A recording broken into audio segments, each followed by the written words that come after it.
মেয়েদের আস্থা ছাত্র শিবিরের উপর, তরুণদের আস্থা ছাত্র শিবিরের উপর।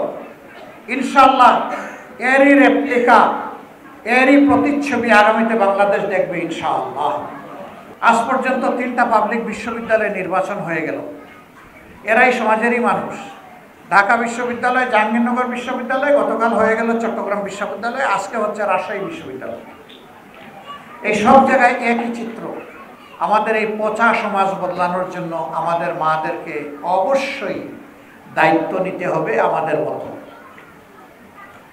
অনেকে অনেক কথা বলবে, পাত্তাই দিবেন না। এইগুলো পচা সমাজকে বুকে লালন করার, এই পচার মধ্যে নিজে ডুবে থাকা, এইটা একদিকে রাখেন। আরেকদিকে পচা সমাজ বদলানোর জন্য আপনি যুদ্ধ করবেন, সেটাকে আরেকদিকে রাখেন। আপনার বিবেক যেটাতে সায় দিবে ওইটাতে আপনি ডেসপারেটলি, সাহসিকতার সাথে আগে যাবেন।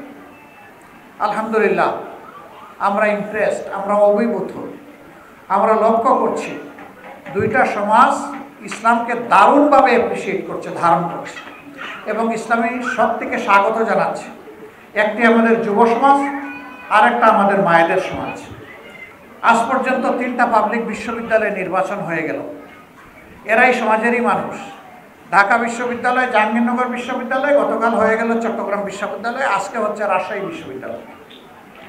এই সব জায়গায় একই চিত্র। মেয়েদের আস্থা ছাত্র শিবিরের উপর, তরুণদের আস্থা ছাত্র শিবিরের উপর।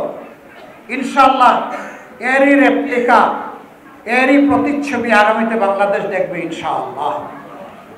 বাংলাদেশের প্রথম ইমিউনিটি বুস্টার সমৃদ্ধ ফ্যান্টাস্টিক হ্যাপি এনার্জি বিস্কিট। আর এটা খুবই গুরুত্বপূর্ণ। যে সমাজে যুবকরা কোনো বিষয়ে সিদ্ধান্ত নিয়ে নেয়, যে সমাজে মায়েরা দায়িত্ব নিয়ে সামনে এগিয়ে আসে, সেই সমাজ পরিবর্তন আর না হয়ে পারে না। ইনশাআল্লাহ আমরা আশাবাদী, আমাদের এই পচা গুণে ধরা সমাজ আগামীতে পরিবর্তন হবে ইনশাআল্লাহ। আমরা আমাদের অঙ্গীকার ঘোষণা করেছি দেশবাসীর প্রতি। আমাদের প্রথম অঙ্গীকার হচ্ছে আমরা একটা সুন্দর শিক্ষা ব্যবস্থা গড়ে তুলব। শিক্ষা ভালো না হলে জাতি কখনো ভালো হবে না। এই জন্য শিক্ষাকে বলা হয়েছে জাতির মেরুদণ্ড। আমাদের দ্বিতীয় অঙ্গীকার, সমাজের প্রত্যেকটি স্তরে রন্ধ্রে রন্ধ্রে, রগে রক্তে দুর্নীতি এখন বাসা গেড়ে বসে আছে। আমরা ইনশাআল্লাহ দুর্নীতির বিরুদ্ধে লড়াই করব, এই দুর্নীতি মাটিতে নেমে না আসা পর্যন্ত। এখন আসমানে উঠে আছে, দুর্নীতির অস্তিত্ব বাংলাদেশে থাকবে না ইনশাআল্লাহ। এতে যত ত্যাগ স্বীকার করতে হয় সব কিছুর জন্য প্রস্তুত। সামনে হিমালয় পর্বত আসলেও আল্লাহর কাছে তৌফিক চাই, এইটাকে মারিয়ে চুরমার করে আমরা যেন আমাদের গন্তব্যে পৌঁছতে পারি। আল্লাহ যেন তৌফিক দান। আমাদের তৃতীয় অঙ্গীকার হচ্ছে সমাজের প্রত্যেকটি নরনারী, নারী, পুরুষ, শিশু, আবাল, বৃদ্ধ, বনিতার জন্য ন্যায় বিচার প্রতিষ্ঠিত করা। শুধু আদালতের রায়ের ন্যায় বিচার নয়, প্রত্যেকটি মানুষ তার হক যথাস্থানে বসে যথাযথভাবে পাবে। এর জন্য তাকে কোনো স্ট্রাগল করতে হবে না, সংগ্রাম করতে হবে না।